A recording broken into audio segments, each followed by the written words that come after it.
Assalamualaikum warahmatullahi wabarakatuh. Semoga Allah senantiasa merahmati kita semuanya. Masih bersama dengan saya, Nyi Kliwon di 5 Menit Merinding. Langsung saja, ini dia ceritanya.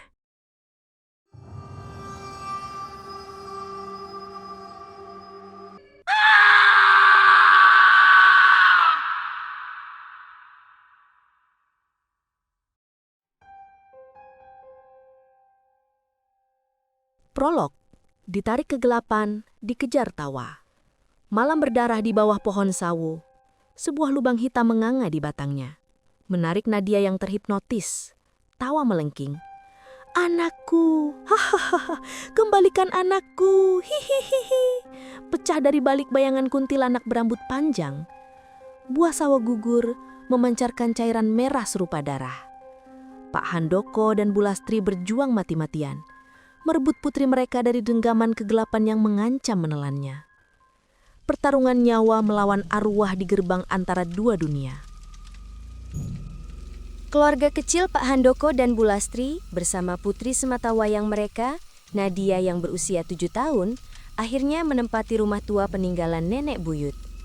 Sebuah rumah dengan arsitektur kolonial yang kokoh, namun kini sedikit usang dimakan waktu. Halaman rumah begitu luas, dipenuhi berbagai pepohonan yang rimbun, menciptakan kesan teduh sekaligus misterius. Di tengah hamparan hijau itu, berdiri tegak sebuah pohon sawo tua yang berukuran luar biasa besar. Batangnya kokoh, dahan-dahannya menjulang tinggi dengan dedaunan yang lebat seolah menggentuk kanopi alami. Nadia, dengan polosnya, seringkali berkata kepada ibunya, "Bu, Nadia punya teman baru di bawah pohon sawo." Ia selalu menunjuk ke arah pohon itu dengan mata berbinar. Ia bercerita dengan ceria. "Teman Nadia perempuan, Bu. Dia suka tertawa sambil memanggil nama Nadia." Hihihi. Bu Lastri awalnya hanya tersenyum maklum, mengira itu hanya imajinasi anak-anak. Namun, entah mengapa, setiap kali Nadia bercerita, sebuah hawa dingin tipis tiba-tiba merayapi punggungnya. Ada sesuatu yang berbeda dari tatapan mata Nadia ketika membicarakan teman barunya itu.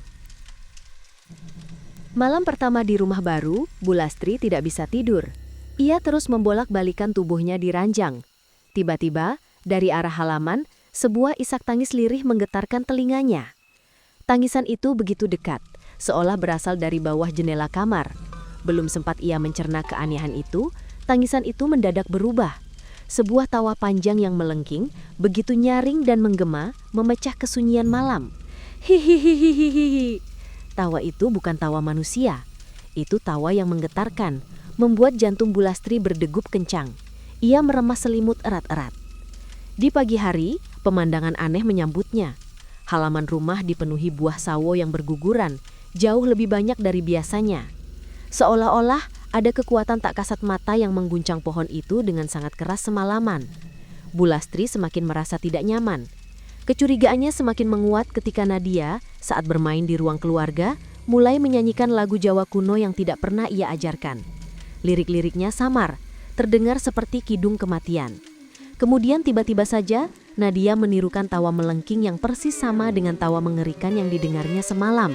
Hihihihihihi. Tawa itu begitu sempurna, membuat tengkuk Bu Lastri merinding. Beberapa hari kemudian, saat Bu Lastri sedang menyapu halaman, seorang tetangga yang sudah sepuh, Bu Diah, menghampirinya. Bu Diah dengan wajah penuh kekhawatiran berbisik pelan. "Bu Lastri, saya dengar semalam ada suara aneh dari rumah ini. Kalau sudah dengar tangis lalu tawa, itu berarti dia sudah dekat."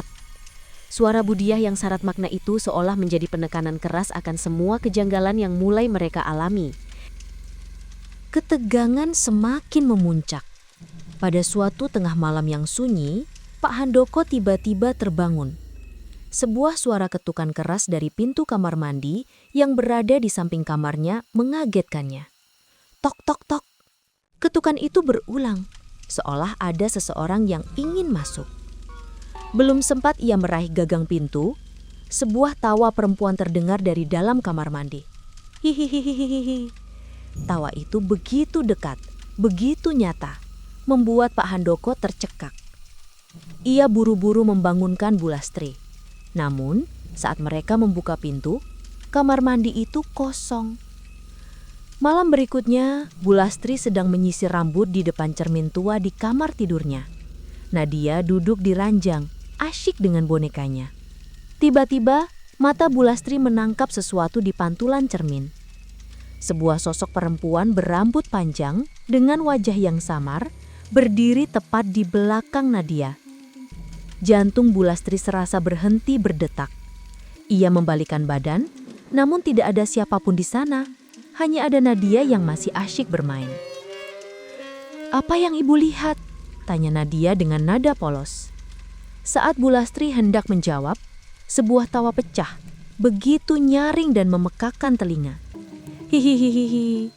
Tawa itu begitu dekat, begitu nyata, membuat Pak Handoko tercekak. Ia buru-buru membangunkan Bulastri. Namun, saat mereka membuka pintu, kamar mandi itu kosong. Malam berikutnya, Bulastri sedang menyisir rambut di depan cermin tua di kamar tidurnya. Nadia duduk di ranjang, asyik dengan bonekanya. Tiba-tiba, mata Bulastri menangkap sesuatu di pantulan cermin. Sebuah sosok perempuan berambut panjang dengan wajah yang samar berdiri tepat di belakang Nadia. Jantung Bulastri serasa berhenti berdetak. Ia membalikkan badan, namun tidak ada siapapun di sana. Hanya ada Nadia yang masih asyik bermain. "Apa yang ibu lihat?" tanya Nadia dengan nada polos. Saat Bulastri hendak menjawab, sebuah tawa pecah, begitu nyaring dan memekakkan telinga. Hihihihihihi. Tawa itu seolah berasal dari seluruh penjuru ruangan. Tiba-tiba saja, lampu kamar padam, meninggalkan mereka dalam kegelapan dan kengerian yang mencekam. Bulastri memeluk Nadia erat, berusaha menenangkan diri. Sejak saat itu, Nadia makin sering berbicara sendiri. Ia bahkan kerap menyebut-nyebut kakak yang suka tertawa keras itu sedang bermain bersamanya. Rasa penasaran dan ketakutan membuat Bulastri memutuskan untuk mencari tahu lebih dalam tentang rumah ini. Ia menggelebah setiap sudut lemari tua di gudang, berharap menemukan petunjuk. Akhirnya, ia menemukan sebuah kotak kayu tua yang tersembunyi. Di dalamnya, tersimpan tumpukan surat dan catatan-catatan tulisan tangan nenek buyutnya. Dengan jantung berdebar, ia mulai membacanya. Matanya terbelalak membaca sebuah catatan lusuh. Nenek buyutnya menuliskan tentang kematian tragis Buyutwati, saudari kembar neneknya, yang meninggal dunia saat melahirkan bayi kembar. Satu bayi selamat, namun bayi yang satunya lagi, yang lahir tak bernyawa, dikuburkan di bawah pohon sawo besar di halangan. Tanggal kematian Buyutwati tertulis di sana, bersamaan dengan tanggal kelahiran bayi kembar yang hanya salah satunya bertahan hidup. Sebuah legenda lama tiba-tiba terlintas di benak Bulastri. Arwah seorang ibu yang meninggal saat melahirkan, terutama jika bayinya tidak selamat, seringkali dipercaya berubah menjadi kuntil anak. Mereka gentayangan, mencari anak yang hilang, atau menakut-nakuti siapapun yang mendekati tempat peristirahatan terakhir bayinya. Tawa nyaring kuntilanak itu, kini Bulastri mengerti, adalah tanda ia senang. Ia senang karena telah menemukan Nadia yang dianggapnya sebagai anak penggantinya. Pohon sawo itu ternyata menyimpan kisah kelam yang begitu mengerikan. Malam itu, teror mencapai puncaknya. Bulastri terbangun dari tidurnya karena sebuah bisikan yang mengerikan. Ia menoleh ke samping. Nadia tidak ada di ranjangnya. Panik melanda. Ia segera membangunkan Pak Handoko. Mereka mencari ke seluruh sudut rumah, namun Nadia tidak ditemukan. Dengan jantung berdebar tak karuan, mereka bergegas ke halaman. Firasat buruk menghantam dada mereka.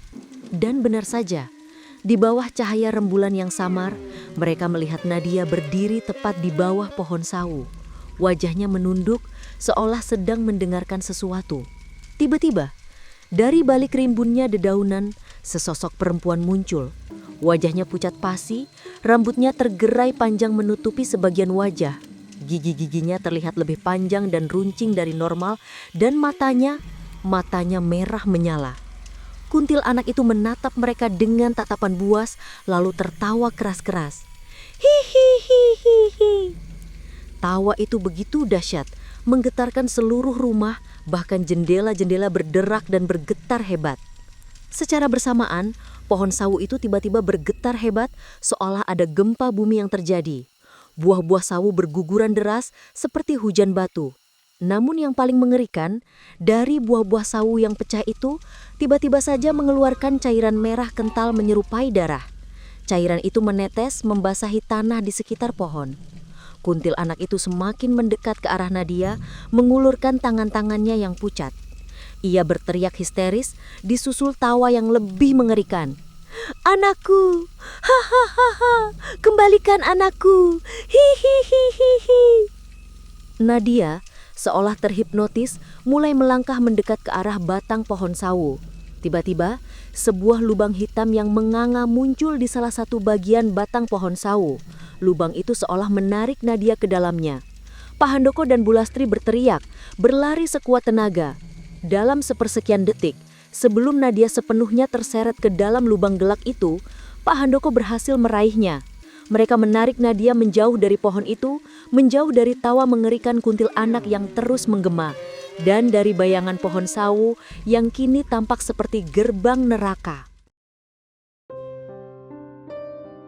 Bersama saya, Nyi Kliwon. Sampai jumpa di episode Mencekam selanjutnya. Jangan lupa subscribe, like, and share. Terima kasih. Wassalamualaikum warahmatullahi wabarakatuh.